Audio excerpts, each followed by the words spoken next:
Hello friends, Radhe Radhe, जय श्री कृष्णा। तो कैसे हैं आप सब? आप सभी का स्वागत है हमारे चैनल में। तो फ्रेंड्स, आज मैं आप सबके लिए एक बहुत ही प्यारा और मनमोहक भगवान श्री गणेश का भजन लेकर आई हूँ। इसे आप लोग पूरा जरूर सुनिएगा और अगर यह सुनने में आपको अच्छा लगे तो प्लीज़ वीडियो को लाइक, शेयर और हमारे चैनल को सब्सक्राइब जरूर कीजिएगा और एक प्यारा सा कमेंट जरूर कीजिएगा कि यह भजन आप सभी को कैसा लगा। तो आइए शुरू करते हैं। पहली पूजा तोहार हो गौरी की ललनवा, पहली पूजा तोहार हो गौरी की ललनवा। ब्रह्मा से पहले विष्णु से पहले, ब्रह्मा से पहले विष्णु से पहले, शिव जी से पहले तोहार हो गौरी के ललनवा। शिव जी से पहले तोहार हो गौरी के ललनवा, पहली पूजा तोहार हो गौरी के ललनवा, पहली पूजा तोहार हो गौरी के ललनवा।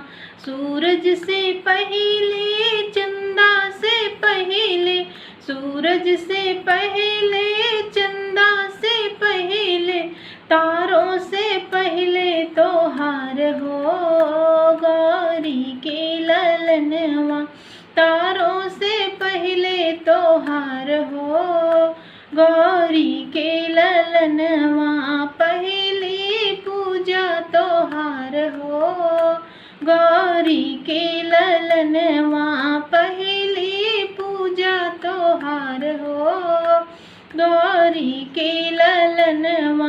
गंगा से पहले, जमुना से पहले, गंगा से पहले, जमुना से पहले, सरजू से पहले तोहार हो गौरी के ललनवा, सरजू से पहले तोहार हो गौरी के ललनवा, पहली पूजा तोहार हो गौरी के ललनवा।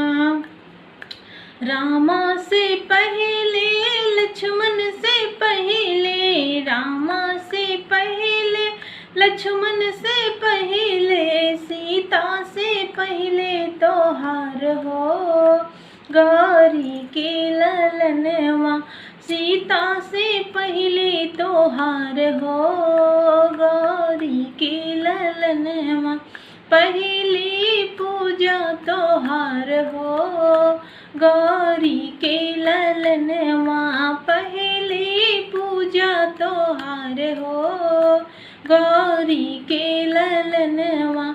कृष्णा से पहले, बलदाऊ से पहले, कृष्णा से पहले, बलदाऊ से पहले, राधा से पहले तोहार हो गौरी के ललनवा, राधा से पहले तोहार हो गौरी के ललनवा, पहली पूजा तोहार हो गौरी के ललनवा, पहली पूजा तोहार हो गौरी के ललनवा।